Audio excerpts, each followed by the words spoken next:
I sit cross-legged on the polished oak floor of my parents' Denver living room, the air thick with the artificial scent of pine and cinnamon candles. Torn wrapping paper lies scattered like battlefield debris, ribbons curling in defeated spirals. The Christmas tree glows in the corner, its lights blinking in a rhythm that feels almost mocking. Across from me, my younger brother Adrian twirls a set of gleaming Audi keys between his fingers. The chrome catches the glow of the fairy lights, scattering reflections across the walls as he spins like a teenager instead of a 31-year-old man. His grin is wide, unrestrained, the kind of joy that comes from receiving something you never doubted you deserved. "My own car," he squeals, bouncing on his heels. Dad beams at him, pride radiating from his face like sunlight breaking through clouds. Mom clasps her hands beneath her chin, eyes glistening as though she's witnessing a miracle. Outside, in the driveway, sits the car itself. A sleek black Audi with a massive red bow that probably cost more than what they spent on my entire Christmas. Meanwhile, I stare at the object in my lap. A plastic coin jar shaped like a cartoon. Dinosaur from a show I stopped watching before middle school. The price tag still clings to the bottom, $2.49. "Go on, open it," Mom urges, nodding toward the rubber stopper underneath. My fingers feel stiff as I obey. 2 crisp $1 bills slide out and land in my palm. "It's the start of your future home fund, sweetheart," Dad announces with a casual wave. "You've always been so practical with money, not like some people." He winks at Adrian, who feigns offense with a laugh. The silence stretches, sticky and uncomfortable, until Mom fills it. Adrian needs reliable transportation for his new photography clients. You know how creative types are. They expect a certain image. Adrian drops onto the couch beside me, his cologne sharp and suffocating. "Don't worry, sis," he says, patting my knee with mock sympathy. "I'll drive you around whenever you need. Your little Honda must be on its last breath by now." The Honda. The same car that carried me through 8 hours of icy mountain passes yesterday. The car I paid off myself 3 years ago. The car that's more dependable than any relationship in this room. I can't breathe. 35 years of moments like this one crystallize in my mind with brutal clarity. This isn't an exception. It's the pattern of my entire life. Just this morning, I had carefully wrapped their gifts. A leather briefcase for Dad that cost me 2 weeks' salary. The silver necklace Mom had admired in a boutique window. The professional camera lens Adrian had casually mentioned wanting. All purchased by setting aside a little from each paycheck for months. I had rehearsed my announcement during the entire drive down from Seattle. Lead structural engineer. The promotion I'd earned through years of late nights and weekends, designing buildings that would outlast us all. I'd imagined their faces lighting up with pride, finally seeing me as more than Adrian's responsible older sister. Maybe this Christmas will finally be different, I had whispered at every gas station, every rest stop, every mile marker. My hands tremble as I set the dinosaur bank on the coffee table. The hollow plastic clunks against the glass. "Excuse me," I manage, my voice foreign to my own ears. "Bathroom." I walk, don't run, up the familiar staircase, past the wall of family photos where Adrian's face dominates every frame. The bathroom door closes with a soft click, and I twist the lock. My reflection stares back at me, too composed, too dry-eyed. I press my palms against the cold marble counter, waiting for tears that refuse to come.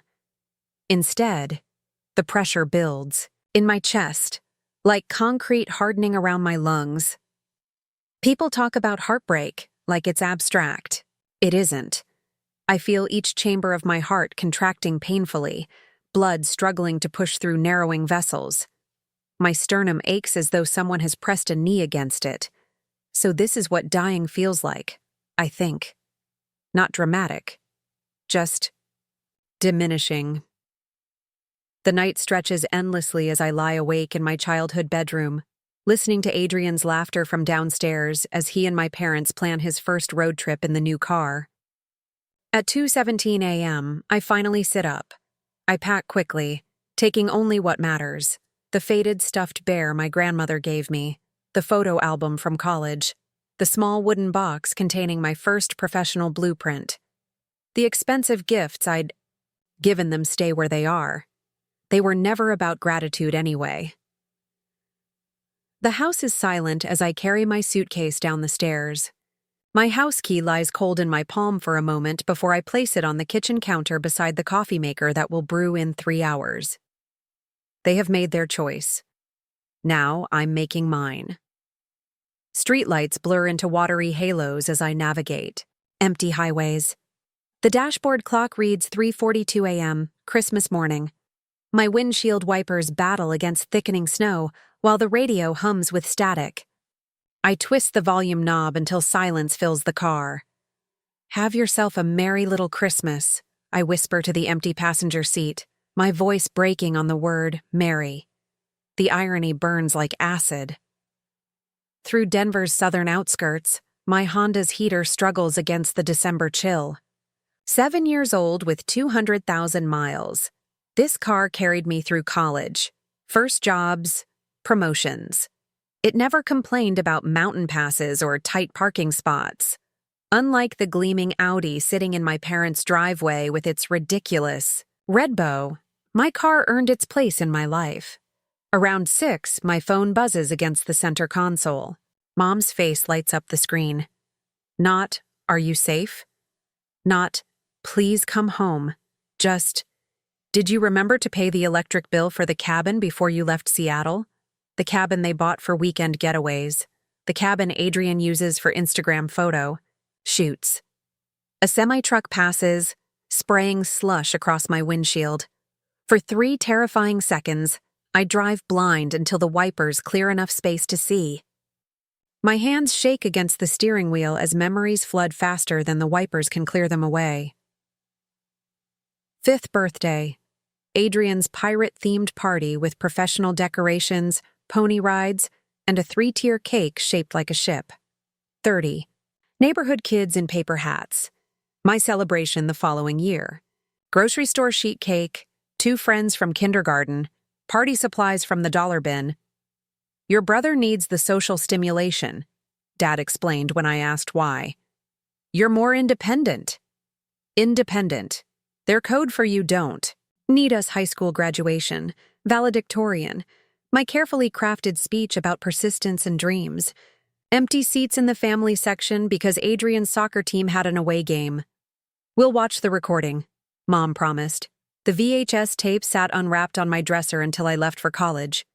"Your brother needs the encouragement," she said. "You always succeed without our help. Without help. Their code for you're on your own." College years flash before me as highway signs count down miles to the New Mexico border. Working 25 hours weekly at the campus bookstore and cafeteria, taking maximum course loads to graduate early, stretching student loans and scholarships while Adrian explored artistic inspiration across Europe on our parents' dime. "Your brother needs to find himself," Dad insisted during one of our rare phone calls. "You've always known exactly who you are. Known who I am. Their code for you don't deserve exploration." My phone buzzes again. Dad this time. I let it ring until voicemail catches it. The first hint of dawn lightens the eastern horizon as tears blur oncoming headlights into golden streaks. I pull onto the shoulder, hazards blinking, and press my forehead against the steering wheel. The patterns crystallize with sudden clarity. Dad controlling the money, withholding from me while bankrolling Adrian's every whim. Mom manipulating emotions, making me feel selfish for wanting even scraps of attention. The perfect system. One parent handling financial favoritism, the other maintaining emotional control. My phone rings again. Not family this time. Monica Perez, my college roommate turned lifelong friend. "Where are you?" Her voice, warm and worried, fills the car through Bluetooth. "Somewhere in southern Colorado." I answer, my voice hollow. Heading south. To where? I don't know. The line goes quiet for a moment. Then, come to Santa Fe. Stay with me. Family doesn't treat family like this. Monica knows. She witnessed the evidence firsthand during college. The packages that arrived for me containing practical necessities while Adrian received designer clothes. The holiday breaks when I stayed in dorms because flying home was too expensive, the same years my parents took Adrian to Aspen and Maui.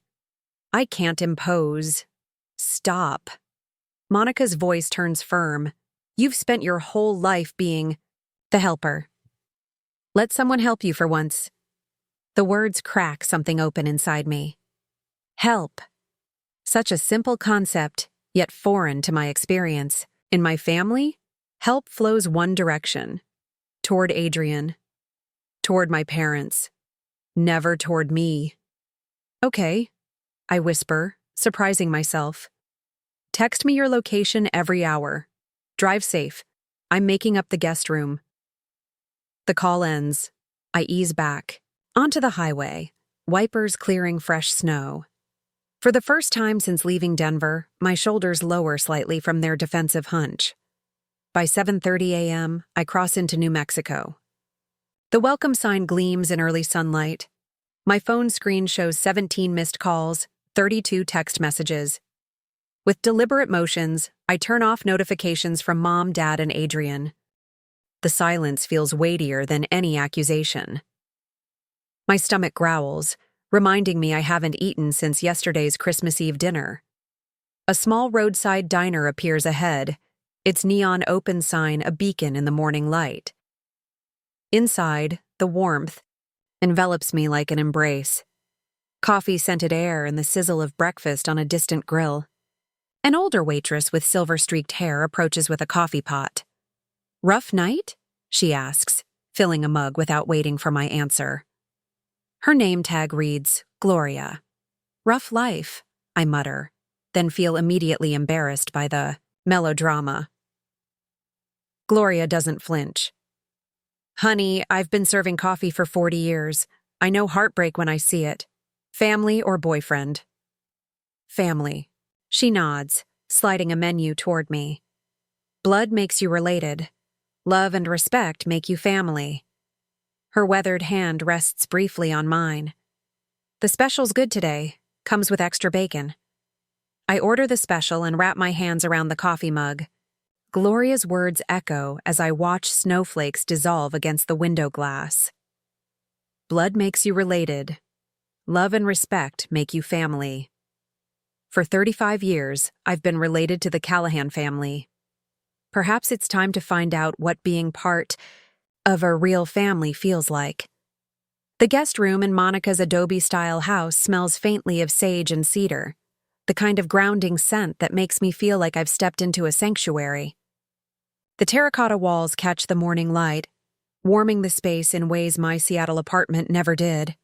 For the first time in weeks, I sleep without waking every hour to the sound of my own heartbeat pounding in my ears.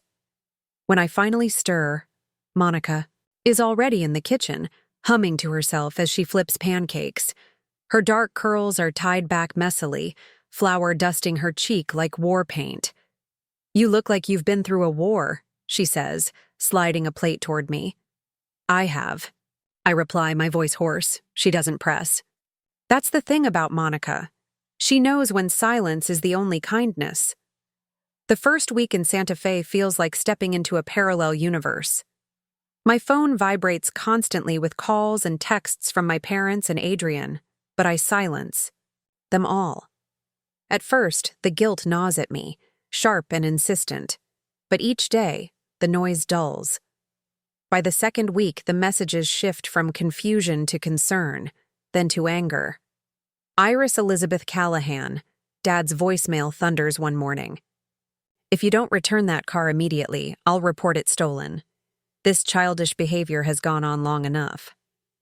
The car, my Honda, the one with my name on the title, the one I paid off with 7 years of receipts. Mom's message follows. The doctor says my blood pressure is dangerously high because of the stress you're causing. Is that what you want? For me to end up in the hospital because you're being selfish? I delete them both without responding, though my finger hovers over the screen longer than I'd like to admit. Monica finds me staring at my laptop one afternoon, the cursor blinking on a half-written email. "Send it," she says, leaning against the doorway. I don't know if I should. You've been rewriting that email for 3 days. Just send it. The email is to my firm's regional director, Mr. Sanderson. A formal request to transfer to the Santa Fe office. No family connections, no favors, just my work record, my reputation, my worth as a structural engineer. My finger clicks send before I can reconsider. 3 hours later, the approval arrives in my inbox. Just like that, as if I've always been capable of creating my own path. You got it? Monica asks, reading my expression. I nod. I start Monday. She grins. Already. Called Andrea from book club. She manages apartments in the Mission District. Rent control. Safe building. 20-minute walk to your new office. You didn't have to. I wanted to. She cuts me off, dropping onto the bed beside me. Friends help friends. No strings attached. Novel concept for you. The words hit their mark. No strings, no obligations, no scorekeeping. The tears I've been holding back for weeks threaten to break through. On Tuesday afternoon, I sit in a therapist's office that smells of lemon polish and old books. Dr. Elaine Levine wears reading glasses on a beaded chain and sensible shoes that make no sound on the carpet. She doesn't rush to fill silences, just waits while I struggle to form words that have never been spoken aloud. Favoritism, I finally say. The word hangs between us like a newly discovered planet. My entire life. And how did that make you feel? She asks gently. Like I was worth exactly $2, I answer. The words taste bitter, but once spoken, they refuse to be swallowed back. The apartment Andrea shows me is small, 650 square feet with a kitchenette barely, wide enough for a refrigerator. But the windows face west, catching afternoon sunlight that spills across hardwood floors. It's mine by nightfall. I buy a futon, a lamp, and a small desk. Nothing more. The emptiness feels intentional rather than impoverished. Space to grow into. Monica drags me to a community center the following Saturday. Pottery class, she announces. You need something that isn't work or therapy. I protest until my hands sink into cool clay, feeling it yield and resist simultaneously. The instructor, a woman with silver hair and paint-spattered overalls, stands behind me. Don't force it, she murmurs. Listen to what it wants to become. My fingers tremble as they shape something from nothing. By class end, I've created a small, imperfect bowl with uneven edges. It's hideous and beautiful and entirely mine. The first video call from my parents comes 4 weeks after Christmas. I answer on the third ring, bracing myself against the familiar surge of guilt their faces trigger. Where have you been? Dad demands immediately. His face fills the screen, red with indignation. Your mother has been worried sick. Behind him, Mom dabs at eyes that remain strategically dry. Santa Fe, I answer calmly. I transferred offices. Without discussing it with us first, Mom interjects, pushing into frame. How could you be so inconsiderate? The old pull tugs at my chest. Apologize, placate, make it right. But Dr. Levine's words echo. Your feelings are valid. Their reactions belong to them, not you. I needed space, I say instead. Space from what? Dad barks. From family? From responsibility? From growing up? From feeling invisible, I reply, surprised by the steadiness in my voice. From being valued less than Adrian. From trying to earn love that should have been freely given. Mom's tears flow instantly right on cue. How can you say such hurtful things? We've always loved you both the same. I'm not responsible for your feelings anymore, I tell her. The words feel like stones I've been carrying in my mouth for years. finally released. I'm responsible for mine. Dad slams his palm against the table. This conversation is over until you're ready to apologize. Then I guess we're done talking. I end the call. In the days that follow, rumors reach me through LinkedIn messages and texts from former coworkers. According to family lore, I've had a mental breakdown. I'm living in squalor. I've joined a cult. Adrian's Instagram shows him looking concerned in tastefully filtered photos, captioned with vague references to family heartbreak and prayers for those struggling with mental health. My new coworkers know nothing of this narrative. They see only my work, the precision of my calculations, the innovation in my designs. My therapy group meets Wednesday evenings in a church basement that smells of coffee and old hymnals. 8 strangers connected by similar wounds.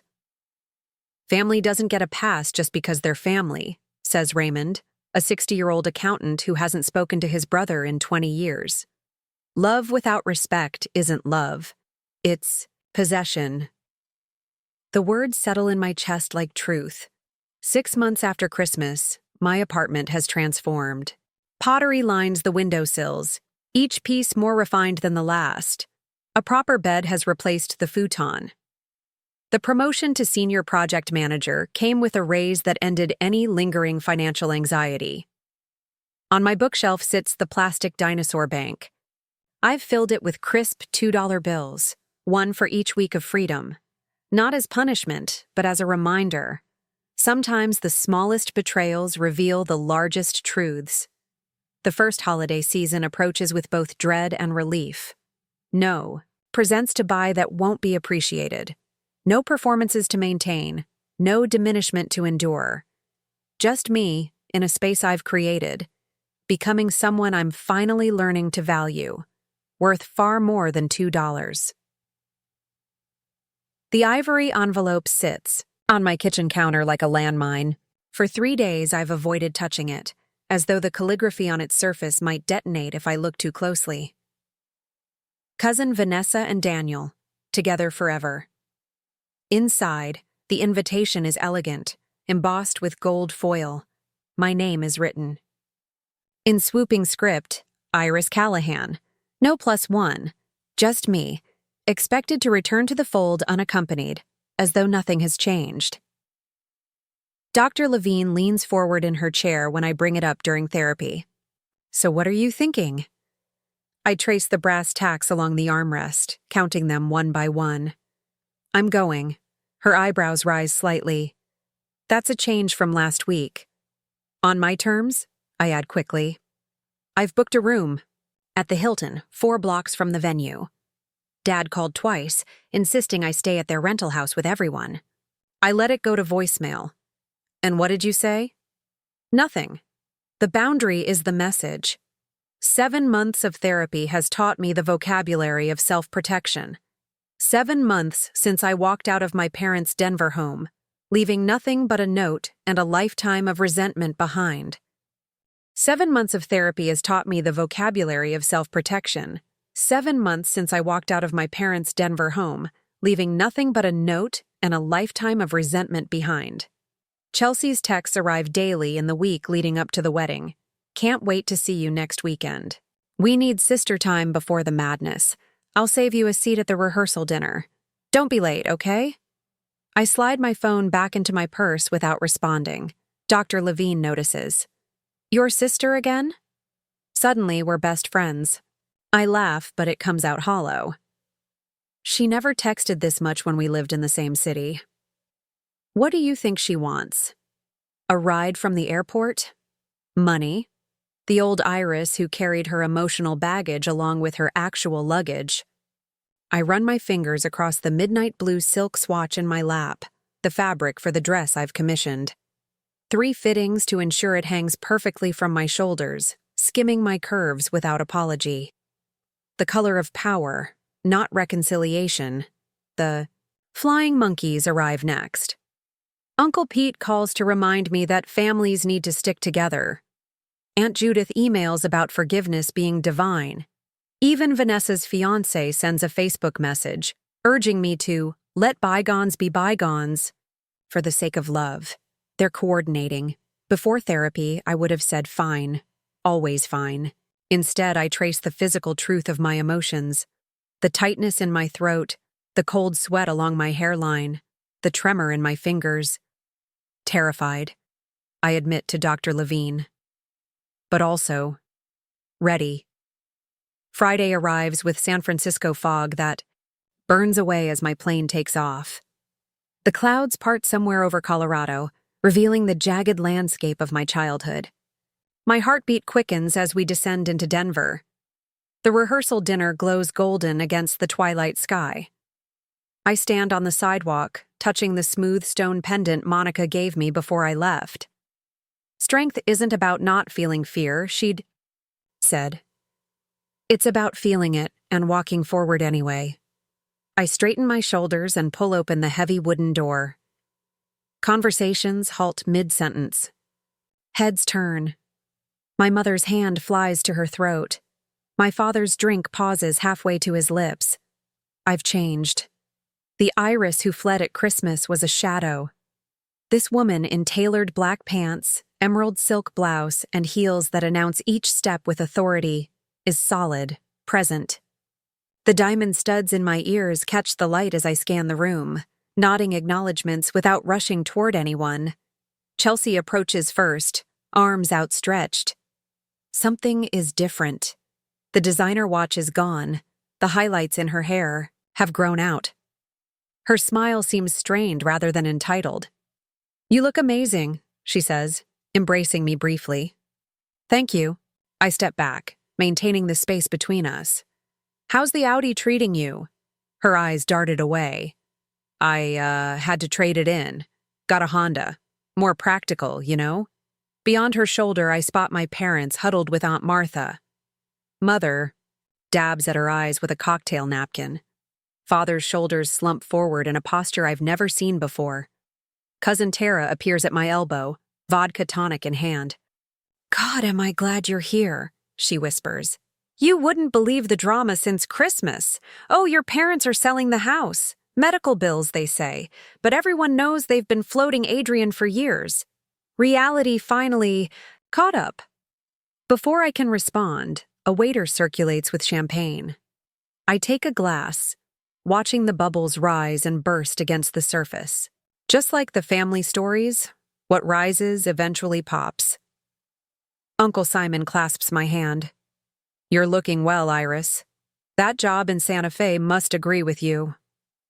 "Senior project manager now?" I say, the words still tasting new on my tongue. His eyes widened. "No kidding? That's wonderful." More relatives orbit toward me throughout the evening. Cousin Michael confesses he always noticed how differently I was treated. Aunt Martha hugs me too tightly, whispering, "Your father lost his job 3 months ago. Your mother's on anxiety medication."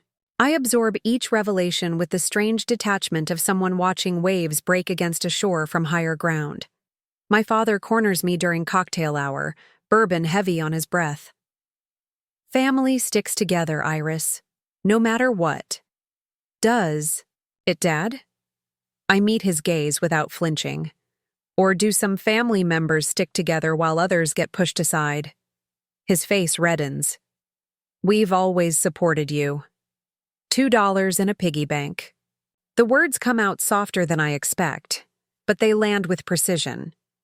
"That was your definition of support." He opens his mouth, closes it, then walks away. In the ladies' room, my mother appears beside me at the sink, eyes swimming with tears. "We miss you so much," she says, reaching for my hand. I continue washing my hands, the soap slippery between my fingers.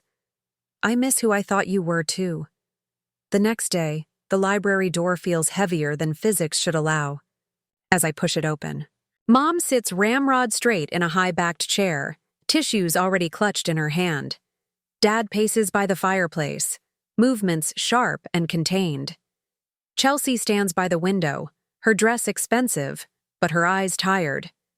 "Iris, thank God," Mom rises, arms outstretched. We need to talk as a family. I remain in the doorway. The ceremony starts in 40 minutes. Sit down. Dad gestures to the empty chair, positioned to face all three of them. A staged intervention.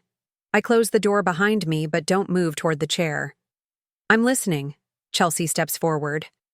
Dad lost his job 3 months ago. Mom's been seeing a therapist for depression. We're selling the house. This all started when you left at Christmas. The perfect trifecta: financial crisis, health concerns, and guilt wrapped in one neat package. 7 months ago, I would have crumpled. Today, I walk to the chair, set my purse beside it, and sit with my spine straight. I'm sorry to hear about your job, Dad. And Mom, I'm glad you're getting help. Their faces register confusion at my calm response. Didn't you hear what we said? Chelsea's voice rises. They're selling the house because of you. No, I say evenly. They're selling the house because of choices they made long before I left. I remove a leather-bound photo album from my purse.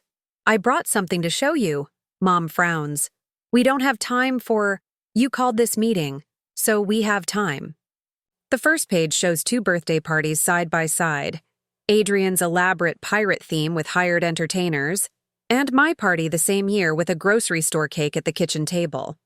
Remember these? I flip through pages of Christmas. Mornings, graduations, vacations. The pattern of favoritism is unmistakable. Dad's face flushes.